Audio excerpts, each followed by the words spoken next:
In this section, you'll learn about the Service Bus Relay. Essentially, the Service Bus Relay allows a client to communicate through the Azure Service Bus to a WCF service. The benefit to you is that you can avoid excessive infrastructure configuration because Windows Azure Service Bus handles it for you. The Service Bus Relay also handles security authentication through Access Control Services, or ACS. The Service Bus Relay also handles locating the service for your client. To get started, remember to open the TCP output ports 9350 through 9354. When you're configuring your service, you can do so as you would a normal service configuration, except you would use one of the relay bindings. Here's how the process works. The service has to first register with the Azure Service Bus. So it connects to the relay and registers, and that's how the Service Bus Relay can find the service. After the service is registered, then the client authenticates with the Windows Azure Service Bus through ACS. After the client is authenticated, then it can communicate with the service via the Service Bus Relay. Now I'm going to show you how that works. Here we have a solution with a few projects, and I'm going to show you how to set up Windows Azure Service Bus Relay with the WCF service. Let's look at the service first. I have a get temperature operation that returns 79, and here's the contract. There isn't anything special here, but what is special is that I'm hosting it with the special host program. And here's the program. You can see that it starts a service host with the weather service, opens it, and lets the user know that it's running. What's different is the configuration, but before I show you configuration, let's talk about creating the Service Bus Relay. If you go to Windows Azure, go to the Service Bus section, select New, and then it will open Service Bus for you. Select the Service Bus Relay. I'm going to use Quick Create. And here you can give the Service Bus a namespace. It'll tell you whether that namespace is already taken or not. And then you give it a region. Here I'm going to use West US. And what you want to do is you want to give the Service Bus a region that's in the same location of other resources that you're going to use it with. This is the most efficient. And then you select Create a Relay, and it'll create the Service Bus for you. Here I've already done it. I have Joe Mayo Learn Now Service Bus. Once you've created the Service Bus, then you'll want to use the ACS keys. If you go here to Access Key, what you'll get is a shared secret. Here's the issuer, owner, and here's the shared secret. What I mean by shared secret is that this default key is what will be used by both the service and the client to authenticate. I just hit the copy right there, and then I can use that in the configuration. Now let's look at the service host configuration. Up here I have an endpoint defined, but notice the address. It has the SB protocol for the service bus. It also has the address for the service bus, which uses the namespace. That's the namespace I created when I created the service bus. The rest of this address is standard service bus address for all service buses. The servicebus.windows.net. Since I'm using the Service Bus Relay, I'll use a relay binding. In this case, I'm using the NetTCP relay binding. This gives me TCP binary access through the relay.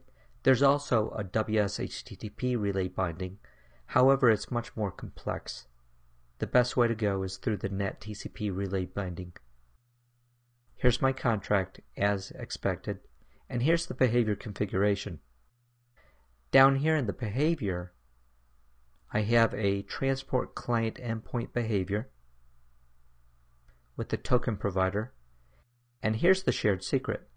Remember the issuer was owner? And I copied the shared secret right here.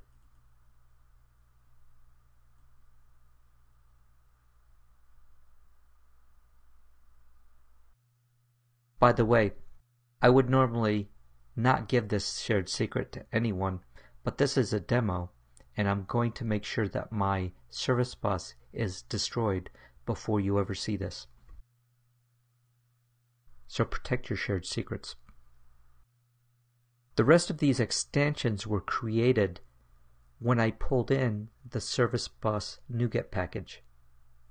I just went right here, right-clicked on References, selected Manage NuGet Packages, did a search for Windows Azure, and then located Service Bus and hit Install. It'll pull in a couple packages. One of them is the Configuration Manager package. Once you add that, then this NuGet package added this extensions here. I'm getting that squiggly right there because I don't have the service bus extensions installed in my machine.config. So if you want to get rid of that, you would go and install it there. Now I have my service set up, so let's go look at how the client is configured. Over on the client, I've created a channel factory for the contract type that I need and pointed it at a configuration in my config file.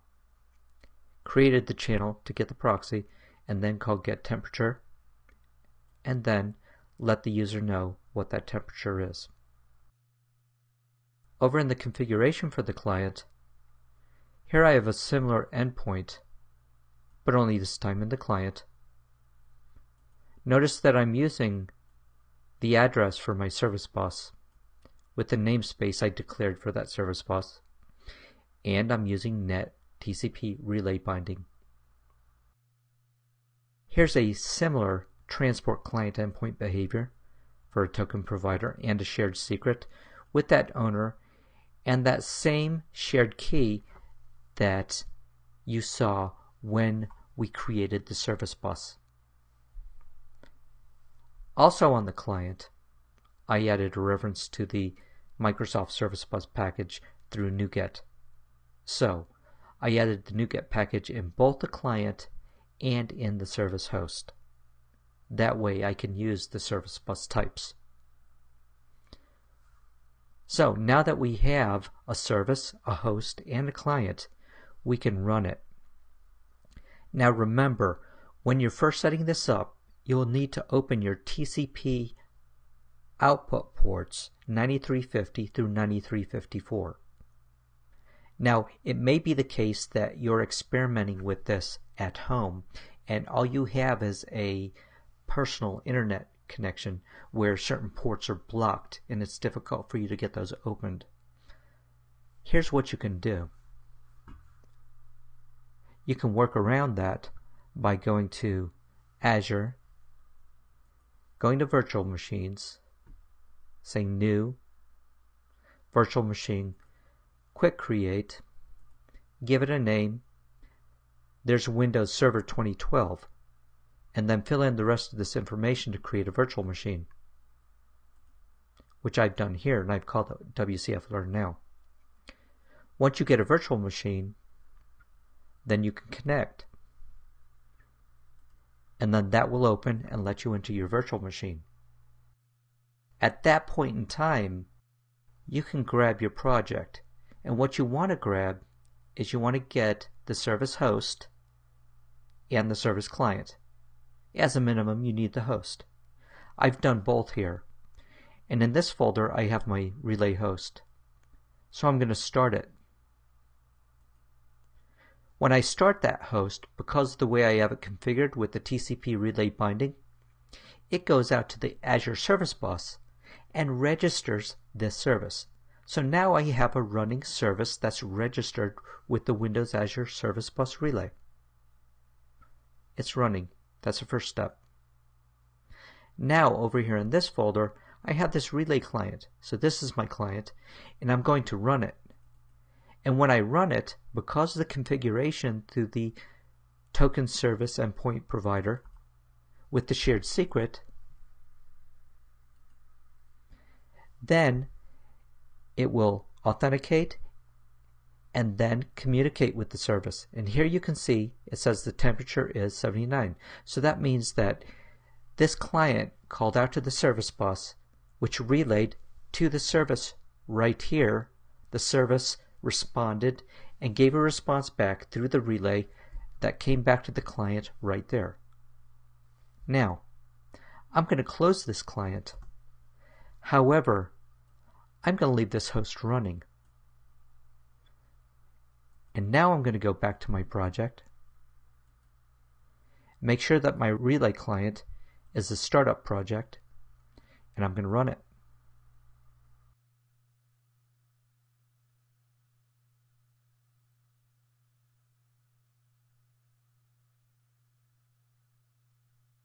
And now you just saw that from my local machine, I communicated to the Windows Azure Service Bus Relay, which forwarded the request to my service on my virtual machine on Windows Azure.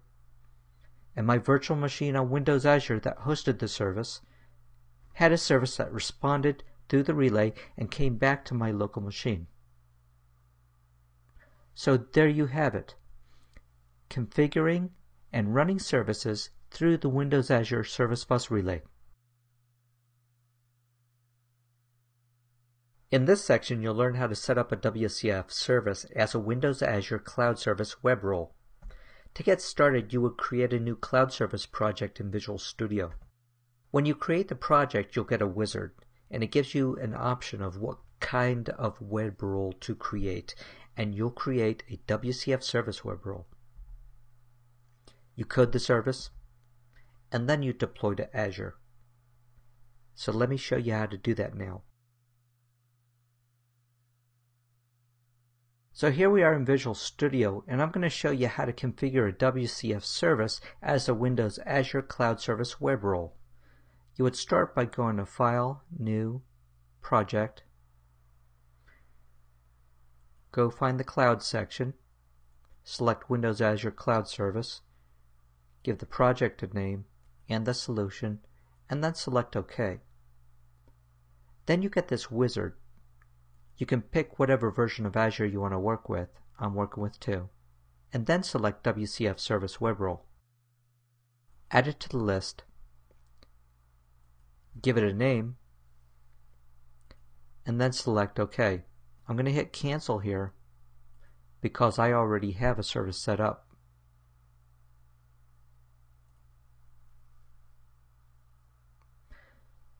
When you create a new project, you're going to get 2 projects in the solution.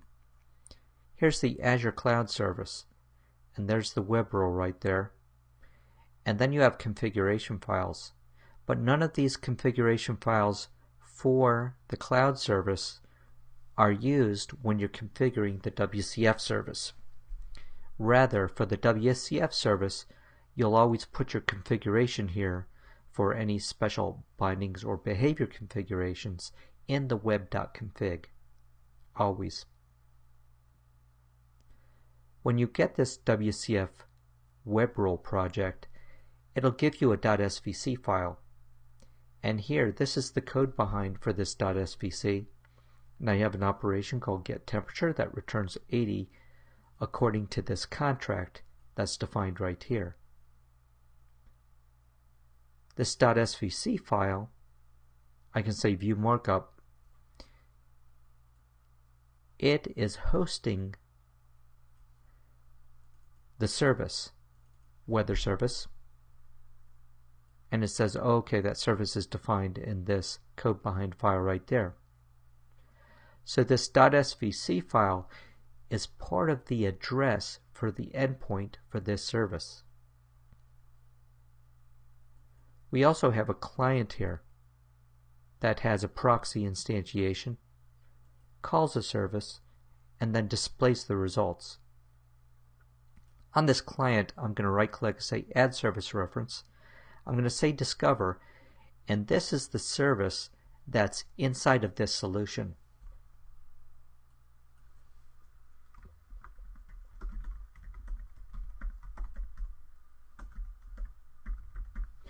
So I'm going to give it a namespace.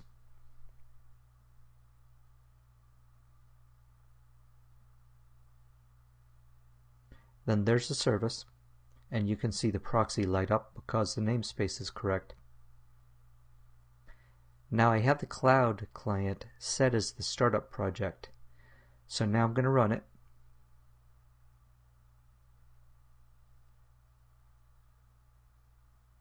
And here you can see that it called the service and displayed the results. And so that's all in the development environment. So now you can do your debugging and everything just like normal. However, you're going to want to deploy this to Azure. So let's hop over to Azure. And here's how you create the cloud service. You go to the Cloud Services section, select New, Cloud Service. I'm going to use Quick Create. Give it a name, and then a location where you want that service to be. Remember that you want your affinity between your different parts of your service to be in the same region. For example, if you had a cloud service in the US, a storage service in Europe, and a service bus in China, then you've got your services all over the place and it's not very efficient. For the best performance, put your services in the same area. So you click Create Cloud Service, and then you get a service like this, and you can see from my dashboard that the service has been running some. And also what you see is a site URL. Here I'm going to select that site URL, and by the way, I'm using the production side of this just for demo purposes. Normally I would use the staging side, and this URL will be a bit different. But I'm going to copy that site URL and go back to my project and see my client. I'm going to right click on the service reference and configure it. Notice that the address is pointing to the web service within the same solution. However, I'm going to replace the address with the cloud service address. Notice that I've left the weatherservice.svc on there because that's part of the endpoint address. If I accidentally overwrote that, then this would not work. I'll click OK, and it will regenerate the proxy by going out to the cloud service and pulling down the metadata to generate the proxy. So now the client's set up, I'm just going to go ahead and run it.